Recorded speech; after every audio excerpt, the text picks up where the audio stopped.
As the final hours of the year crept by, a brittle frost cloaked the small, nondescript town of Ashburrow. The streets, usually alive with laughter and the echo of fireworks, were unnaturally silent that night. Clara, a solitary figure in a thick, worn coat, ambled through the dimly lit main street. The light from the old street lamps barely pierced the haze of frost hanging in the air, casting feeble pools of gold on the cracked pavement.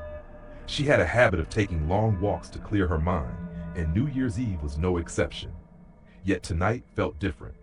The calm was deceptive, a suffocating stillness that gnawed at her nerves. Ashburrow felt drained, like a carcass picked clean, its lifeblood siphoned by an unseen force. Even the air seemed to hold its breath, as if anticipating something unwelcome. Clara's steps slowed as she passed an old brick building, an abandoned library long rumored to be haunted. Its facade was weathered and crumbling, vines snaking through the cracks like veins feeding a malignant tumor. As she glanced up, a light flickered in one of the upper windows. It wasn't the comforting, steady glow of an electric bulb, but a strange, erratic pulse, as though someone were signaling in code. Her breath hitched. The library had been boarded up for years, its doors chained shut and windows barred. Yet there it was, a faint silhouette moving behind the warped glass. Her rational mind urged her to ignore it, but an inexplicable pull gnawed at her curiosity. It was as if the light itself whispered her name, compelling her forward. Pushing open the heavy door, Clara was met with a wave of cold air far sharper than the night outside. The interior was a maze of decaying shelves and scattered books, their spines cracked and covers warped with age. Dust hung in the air like an oppressive fog, making her throat itch.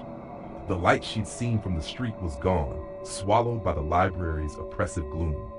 But a faint noise drew her deeper into the building, a soft, irregular tapping, like fingernails on glass. Her flashlight trembled in her hand as she scanned the room. Shadows writhed at the edges of her vision, their movements serpentine and defiant of natural light. Whenever her flashlight swung toward them, they froze, mocking her with their stillness. In the far corner of the library, Clara's flashlight landed on something that didn't belong. A figure, hunched and still, sat in a broken armchair. Its head was bowed, obscured by a curtain of matted hair. The tapping sound grew louder, more frantic, though the figure didn't move. "Hello?" Clara's voice echoed weakly, swallowed by the oppressive silence that followed. Slowly the figure lifted its head. Its eyes were hollow, black pits that seemed to absorb all light. A grotesque smile spread across its face, too wide, stretching impossibly. Clara stumbled backward, her flashlight slipping from her grasp and clattering to the floor. The beam of light now pointed haphazardly at the ceiling, casting warped shadows that pulsed with life. The tapping sound intensified, transforming into a cacophony of scraping and scratching from all directions. Blindly, Clara ran, her footsteps echoing as she navigated the labyrinth of shelves. The air grew heavier with every step, pressing against her chest like a living thing. Behind her, she could hear something following, its movements uneven, dragging, and impossibly close despite her frantic pace. Bursting out of the library, Clara's lungs burned with cold air. The street outside was unchanged, eerily still and silent. But as she turned to look back, the library's windows were dark, no sign of the light, the figure, or even her flashlight. Her pulse thundered in her ears as she stumbled forward, desperate to reach the safety of her apartment. Yet, with every step, she felt an unshakable sensation of being followed.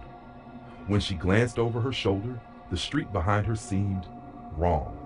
The angles of the buildings appeared skewed, the shadows impossibly long. By the time Clara reached her apartment, her hands were trembling so violently she struggled to unlock the door. Inside, the familiar warmth should have been comforting, but it wasn't. The shadows in the corners of her living room seemed deeper, and the old grandfather clock's ticking was unnervingly loud, each chime reverberating through her like a mallet striking a bell. She locked the door behind her and collapsed onto the couch, trying to steady her breathing. But as midnight approached, strange noises began to seep through the walls. Muffled whispers, distant laughter, and a faint tapping that made her blood run cold. The clock struck midnight, its chime echoing unnaturally loud. Clara's breath hitched as she noticed something on the living room wall. At first, it looked like a faint stain, But as she stared, it began to shift and grow, forming into a shadowy figure that mirrored the one from the library. The whispers grew louder, now discernible as her name repeated over and over. Clara backed away, her heart pounding, but the shadow stretched toward her, its amorphous form taking on impossible angles. In a blind panic, Clara bolted for the door, but as she stepped into the hallway, she realized she wasn't in her apartment building anymore. She was back in the library, the decayed shelves and rotting books surrounding her. The air was thick with the stench of mildew and something metallic. She turned to run, only to find the same figure from before standing at the end of the aisle, its grin impossibly wide. The tapping resumed, louder and faster, echoing in her skull as the walls seemed to close in around her. No one in Ashburrow ever saw Clara again. Her apartment remained untouched, her belongings gathering dust. The library, long since abandoned, gained a new legend: the woman who entered on New Year's Eve and never left. To this day, those brave enough to approach the library on a cold winter night swear they see a flickering light in the upper window. Some claim to hear faint whispers calling their name, and if they linger too long, the tapping begins.